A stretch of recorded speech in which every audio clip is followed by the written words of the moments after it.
Euronews. Las noticias. Saludos desde Madrid. Bienvenidos a Euronews hoy. Israel ha disparado contra una delegación diplomática que visitaba el campo de refugiados de Jenin. Ha dicho que lamenta las molestias y que los disparos de advertencia se produjeron porque se habían desviado de su ruta. Por otro lado, Israel rechaza completamente, dice, la decisión de la Unión Europea de revisar el acuerdo de asociación que rige los lazos comerciales con Israel por su ofensiva en Gaza. Por cierto, Reino Unido canceló las conversaciones comerciales con Israel y el Congreso de los Diputados de España ha votado a favor de apoyar el embargo de compra de armas a Israel. La ONU ha denunciado que las decenas de camiones con ayuda humanitaria que entraron en Israel no han llegado a sus destinos gazatíes, después de haber alertado que hay 14.000 bebés que pueden morir de hambre en las próximas horas. Además, aquí en España estamos pendientes de la búsqueda de los asesinos de Andriy Pornov, ese asesor presidencial acusado de alta traición en Ucrania y que ha sido tiroteado a la puerta de un colegio. Nuestra compañera Greta Aira ha estado en el lugar de los hechos. Vamos con la actualidad del día. La ayuda humanitaria aún no se ha distribuido en Gaza a pesar de haber entrado hace 2 días en la franja según la ONU, debido a los procesos de autorización y de seguridad israelíes. La Unión Europea revisará su acuerdo comercial con Israel por su ofensiva en Gaza. Israel responde acusando a Bruselas de reforzar a Hamás. La Unión Europea ha anunciado el levantamiento de todas las sanciones económicas que aún pesan sobre Siria para dar a este país desgarrado por la guerra una oportunidad de recuperación y estabilidad. Las autoridades belgas piden al Parlamento Europeo que revoque la inmunidad a 5 eurodiputados acusados de corrupción en el caso del escándalo de la tecnológica china Huawei. Gaza sigue sin ayuda pese a la entrada de los camiones con ayuda humanitaria. La ONU culpa a Israel por poner trabas logísticas en el proceso de seguridad que dificulta que la ayuda llegue a los almacenes de distribución, mientras la población palestina está al borde de la hambruna.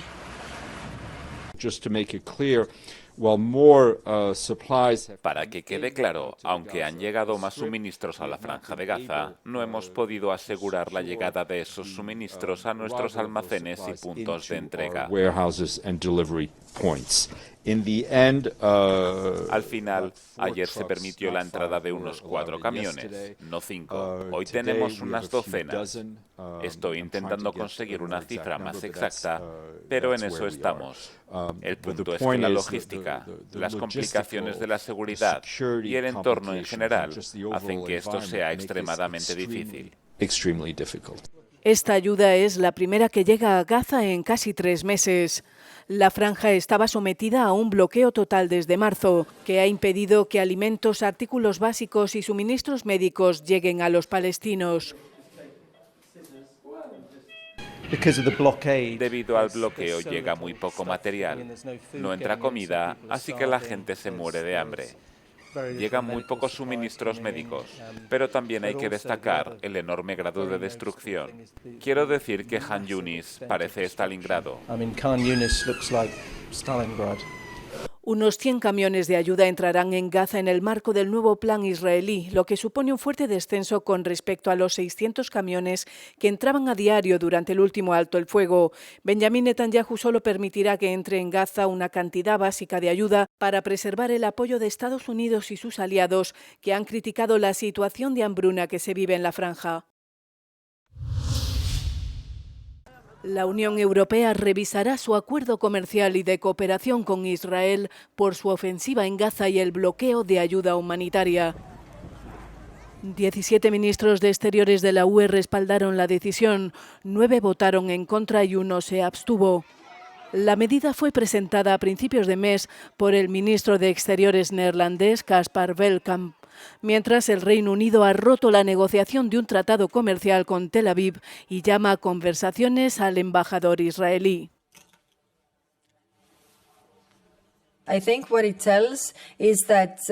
Creo que esto indica que los países ven que la situación en Gaza es insostenible. Y lo que queremos es ayudar a la gente. Queremos desbloquear la ayuda humanitaria para que llegue a los palestinos. La Unión Europea es el mayor socio comercial de Israel, con un volumen de negocio anual de más de 45.000 millones de euros. Israel ha criticado la revisión de la UE del acuerdo comercial y acusa a Bruselas de reforzar a Hamás. El portavoz de Exteriores israelí, Oren Marmorstein, ha enfatizado que Israel está en una posición defensiva en Gaza.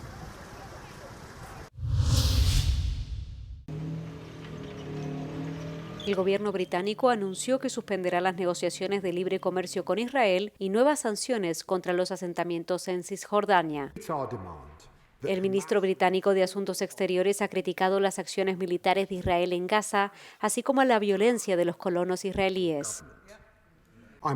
Anunció que hemos suspendido las negociaciones con el gobierno israelí sobre un nuevo acuerdo de libre comercio. Revisaremos la cooperación con ellos en el marco de la hoja de ruta bilateral 2030.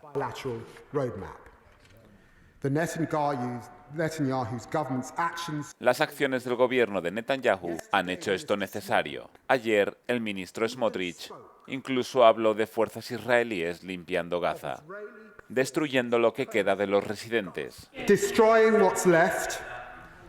Los palestinos, dijo, están siendo reubicados en terceros países. Debemos llamar a esto por su nombre. Es extremismo. La presión internacional sobre Israel ha ido en aumento tras un bloqueo de casi 3 meses de los suministros a Gaza que provocó advertencias de hambruna. Estados Unidos ha expresado su preocupación por la creciente crisis de hambre y Francia y Canadá se han sumado al Reino Unido y han amenazado con sancionar a Israel si no detiene su ofensiva y permite la entrada de ayuda humanitaria en la Franja de Gaza.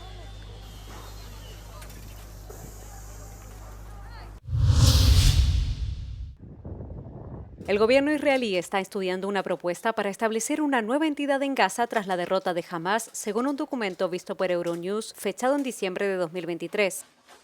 Presentado al gobierno, el plan, en forma de documento académico de 32 páginas, esboza una visión para Gaza después de Hamás, centrado en la recuperación económica, el desarrollo de infraestructuras y la realización de lo que los autores llaman un proceso de desnazificación. El borrador excluye la soberanía palestina o la presencia de la Autoridad Palestina o de la Agencia de Ayuda Humanitaria de la ONU, UNRWA. Se divide en 3 etapas. En la primera, el ejército israelí tomaría el control total de Gaza, incluida la frontera con Egipto, estableciendo zonas de seguridad y posiblemente imponiendo la ley marcial. Los militares gestionarían los asuntos civiles hasta que se estableciera una nueva estructura de gobierno. En la segunda fase se instauraría una nueva gobernanza. Israel establecería 5 consejos administrativos autónomos encargados de gestionar la vida cotidiana. La propuesta sugiere que Israel establezca una autoridad central para la distribución de la ayuda y la reconstrucción, potencialmente cogestionada con Estados Unidos y algunos países europeos y naciones árabes seleccionadas. La educación, incluidas las actividades extraescolares, sería objeto de un estricto control por parte de Israel y estaría condicionada al flujo de ayuda. Se reconoce una tercera fase que implicaría la posible autodeterminación palestina, pero no hay detalles en el plan sobre cómo debería producirse.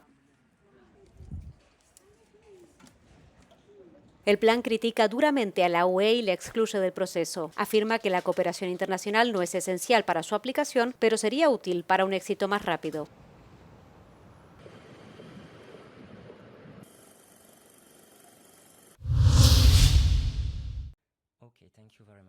La Unión Europea anunció que levantará todas las sanciones económicas restantes a Siria para permitir que el país devastado por la guerra tenga una oportunidad de recuperación y prosperidad. El bloque dijo que espera que el alivio facilite el acceso a los fondos financieros y acelere el calendario de recuperación tras la caída del presidente Bashar al-Assad en diciembre. Sobre Siria, los ministros acordaron levantar todas las sanciones económicas, manteniendo las relacionadas con el régimen de Assad y las violaciones de los derechos humanos. Esta decisión es reversible y está condicionada también al progreso. No puede haber paz sin el camino hacia la recuperación económica y todos necesitamos una Siria estable. ¿Es todo realmente ideal allí? No, no lo es. Está muy claro. Pero creo que debemos dar al pueblo sirio una oportunidad. La decisión se produce pocos días después de que Estados Unidos anunciara el levantamiento de las sanciones impuestas al país. El presidente estadounidense Donald Trump anunció la medida en Riad al embarcarse en su primera gira por Oriente Medio en su segunda etapa en el cargo.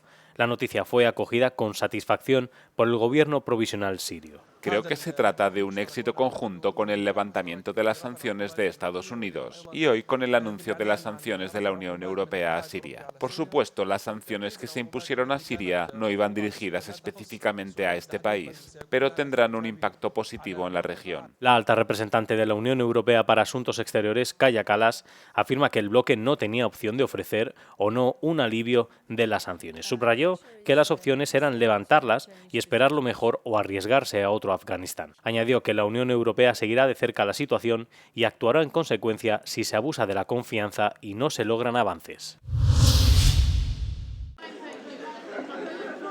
Kiev estaría valorando la oferta de mantener una reunión directa cara a cara entre Volodymyr Zelensky y Vladimir Putin en la Ciudad del Vaticano, según ha dicho este martes en Bruselas el ministro de Asuntos Exteriores de Ucrania, Andrei Sybiha. El mandatario ha asegurado que Kiev estaría dispuesto a considerar todos los formatos y lugares para esta reunión y ha confirmado que el Vaticano ha propuesto acoger las conversaciones. Nos interesa un encuentro directo entre el presidente Zelensky y Putin. Entendemos claramente que solo hay una persona en Rusia que toma las decisiones que pueden detener la guerra.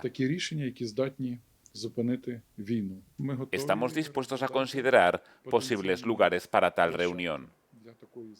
Sí, puedo confirmarle que las propuestas para organizar posibles contactos, incluso a nivel de los máximos líderes, han sido ofrecidas por el Vaticano. El presidente ucraniano también ha hablado de esta posible reunión con su homólogo estadounidense Donald Trump, según Sybiha, después de que Putin rechazase volar a Estambul para reunirse con Zelensky durante la semana pasada para unas conversaciones que él mismo propuso. La rendición de la acería de Azovstal en Mariupol cumple su tercer aniversario y decenas de familiares de los soldados capturados piden en Kiev que se les libere dentro del canje de 1.000 prisioneros acordado por Ucrania y Rusia el pasado viernes en Estambul. Unos 2.500 soldados ucranianos fueron llevados a Rusia como prisioneros de guerra. Las dos últimas semanas de la defensa de Mariupol y Azovstal me parecieron fáciles.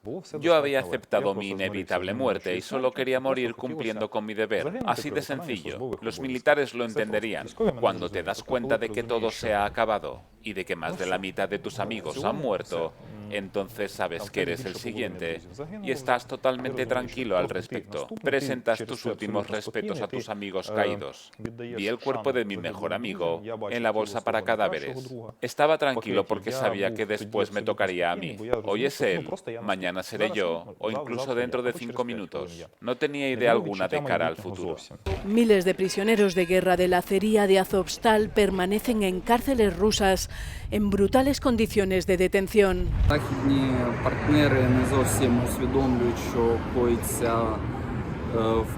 Nuestros socios occidentales no son conscientes de lo que sucede con nuestros soldados en cautiverio.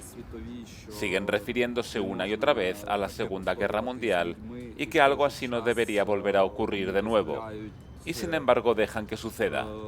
Por desgracia no tienen ningún control, pues Rusia no permite que grupos internacionales o representantes de la Unión Europea supervisen las condiciones de detención de los prisioneros.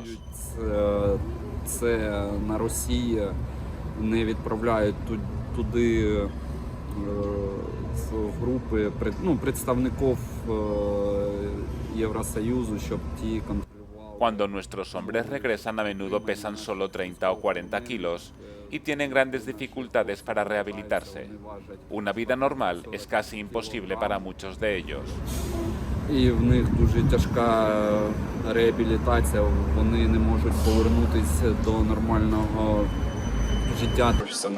Los soldados que volvieron a casa en intercambios de prisioneros hacen campaña por la liberación de sus compañeros para que puedan recobrar la libertad. Las autoridades belgas han solicitado formalmente al Parlamento Europeo que revoque la inmunidad de 5 eurodiputados bajo investigación por acusación de soborno y corrupción en el escándalo de la tecnológica china Huawei. La petición afecta a 3 legisladores del Partido Popular Europeo, un parlamentario de los socialistas y demócratas y uno de Renovar Europa. La investigación comenzó hace 2 meses tras los registros en las oficinas del edificio del Parlamento Europeo. La Fiscalía belga ha presentado cargos contra 8 personas, alegando sospechas de blanqueo de dinero, participación en grupo criminal organizado y corrupción activa. Las autoridades también acusan a los individuos de participar en tramas de corrupción a cambio de presionar a favor de la empresa china y apoyar una legislación beneficiosa para ella.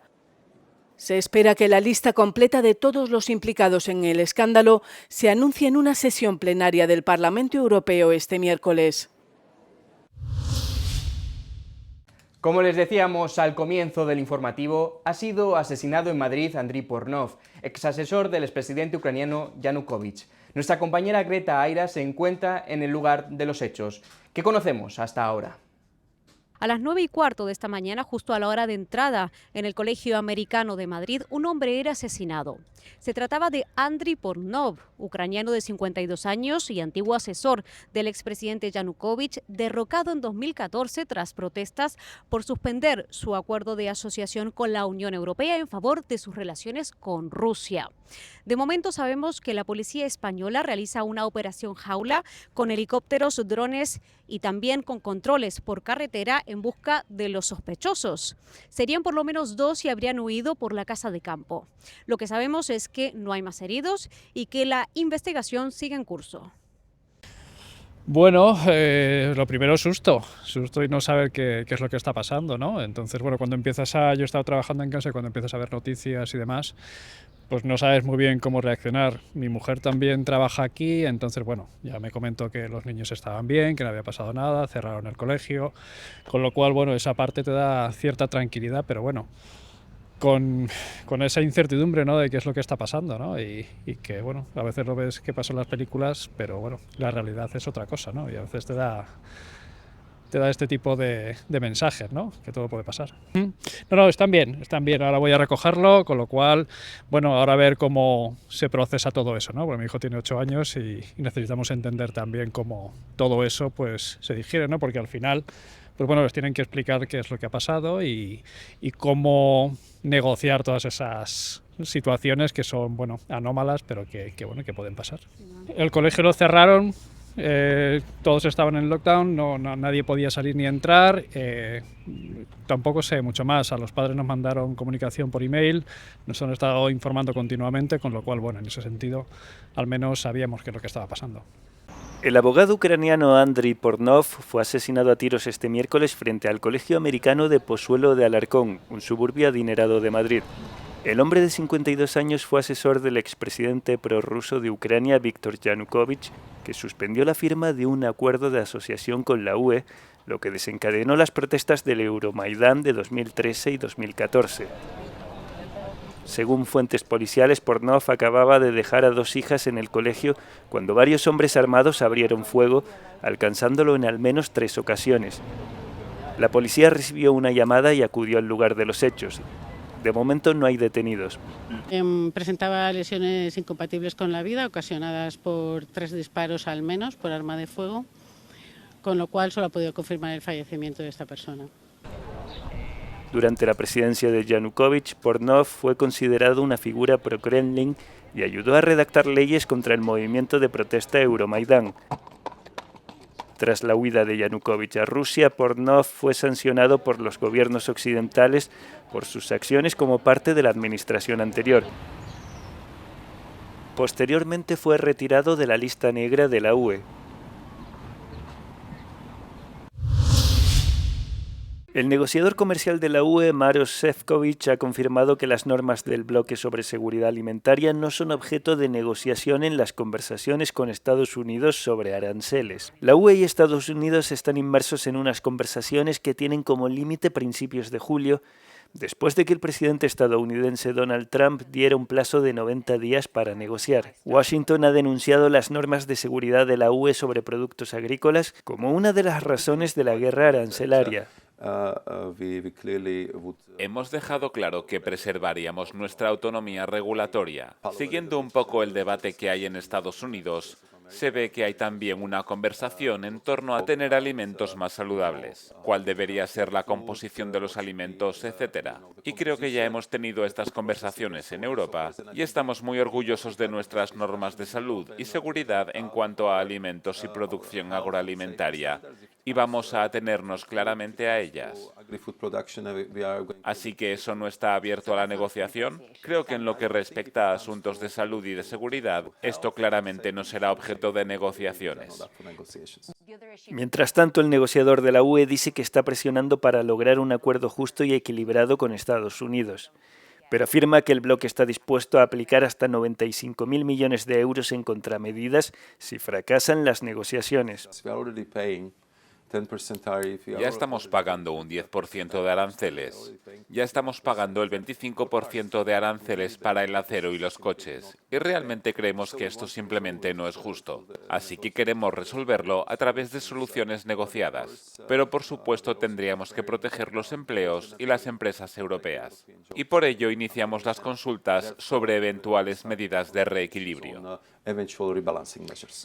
Una nueva serie de productos estadounidenses podrían ser objeto de posibles aranceles por parte de la UE, entre ellos el gigante aeroespacial Boeing o productos alcohólicos como el bourbon. Puede ver la entrevista completa en The Europe Conversation el viernes. Los países miembros de la Organización Mundial de la Salud han aprobado un tratado mundial sobre pandemias para evitar los errores cometidos durante la pandemia de COVID-19. El tratado garantizará que los países tomen medidas para prepararse y responder a futuras crisis sanitarias con el objetivo de que los suministros médicos sean más accesibles en todo el mundo. El acuerdo será jurídicamente vinculante, pero no entrará en vigor de inmediato. Sin embargo, aún quedan cuestiones por resolver. Uno de los puntos sobre la mesa es la creación de un nuevo sistema de acceso a patógenos y distribución de beneficios de las farmacéuticas para garantizar la equidad en el acceso a vacunas y medicinas ante futuras emergencias pandémicas. No se espera que Estados Unidos ratifique el tratado bajo la administración Trump, lo que podría socavar su eficacia. Los negociadores estadounidenses abandonaron las discusiones sobre el tratado después de que el presidente Trump iniciara el proceso de retirada de la OMS cuando asumió el cargo en enero.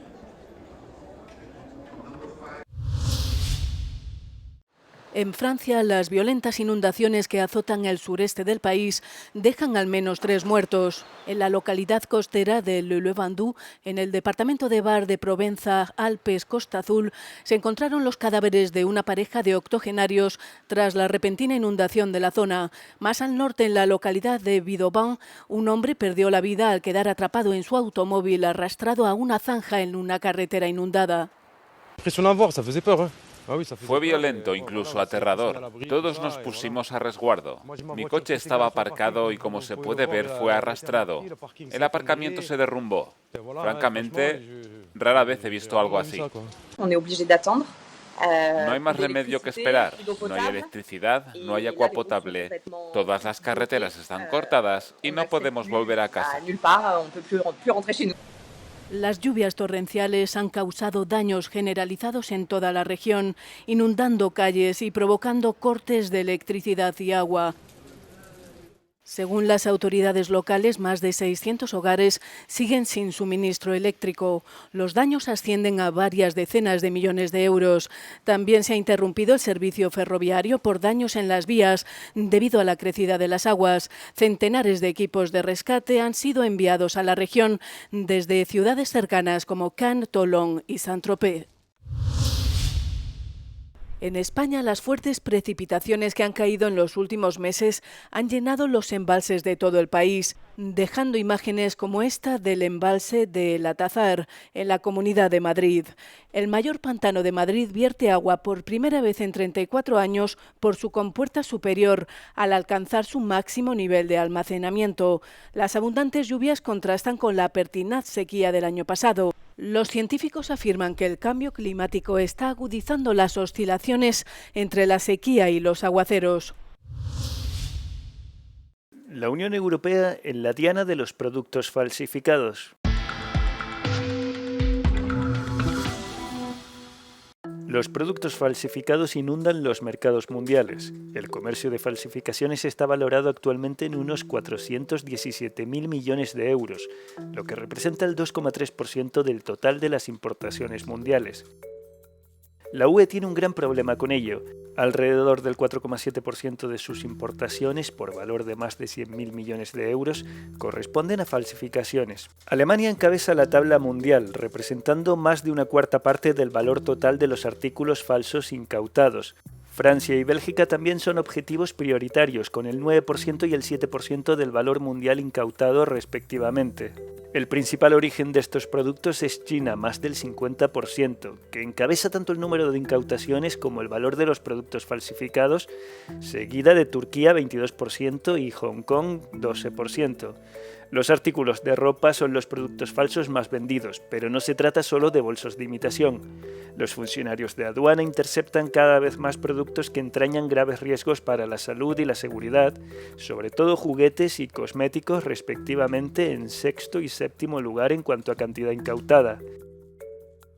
La presencia de piezas de automóviles falsificadas y de productos farmacéuticos también es especialmente preocupante. Un falso anuncio del gobierno turco insta a los turistas indios a ignorar el boicot. Circula por internet un falso anuncio del gobierno turco que insta a los turistas indios a abstenerse de cancelar o posponer sus viajes en medio de las hostilidades de Nueva Delhi con Pakistán. El anuncio afirma que la inmensa mayoría de los turcos desconocen el conflicto entre India y Pakistán, que los indios siguen siendo calurosamente bienvenidos y que estarán seguros durante su estancia en Turquía. Se ha compartido en las redes sociales en un contexto de boicot turco en India, que incluye llamamientos a boicotear los viajes a Turquía y la ruptura de lazos con empresas y universidades turcas, después de que Ankara se apresurara a respaldar a Islamabad en el conflicto. Varios medios de comunicación indios recogieron la supuesta declaración gubernamental e informaron sobre ella como si fuera auténtica. También ha llegado al lado griego de X y algunos afirman que muestra que la industria turística turca está entrando en pánico y que los turistas deberían plantearse viajar a Grecia. Sin embargo, varias pistas nos muestran que el anuncio es falso, empezando por el hecho de que supuestamente lo ha compartido el Departamento de Turismo. Y no existe tal departamento. Su verdadero nombre es Ministerio de Cultura y Turismo. Si echamos un vistazo a la lista de comunicados de prensa oficiales recientes del Ministerio de Cultura y Turismo, veremos que no existe tal anuncio. Además, el supuesto anuncio no se parece en nada a ninguno de los comunicados auténticos publicados recientemente y ninguna organización de noticias turca de renombre parece haber informado sobre él. Euroverify se ha puesto en contacto con el Ministerio de Cultura y Turismo, pero no ha recibido respuesta en el momento de realizar este vídeo. No obstante, el boicot indio contra Turquía es muy real, tras las informaciones de que Pakistán utilizó drones turcos contra India. Los sitios web de viajes indios afirman que las cancelaciones se han disparado en la última semana y algunos incluso desaconsejan viajar a Turquía. Hasta aquí el informativo de este miércoles. Gracias por sus me gusta. Ya saben que ayudan a que la información llegue a más personas en el mundo. Les dejamos con el tiempo y el no comen del día, en el que verán cómo evacúan a una vaca en helicóptero en Suiza. Buenos días, buenas tardes, buenas noches.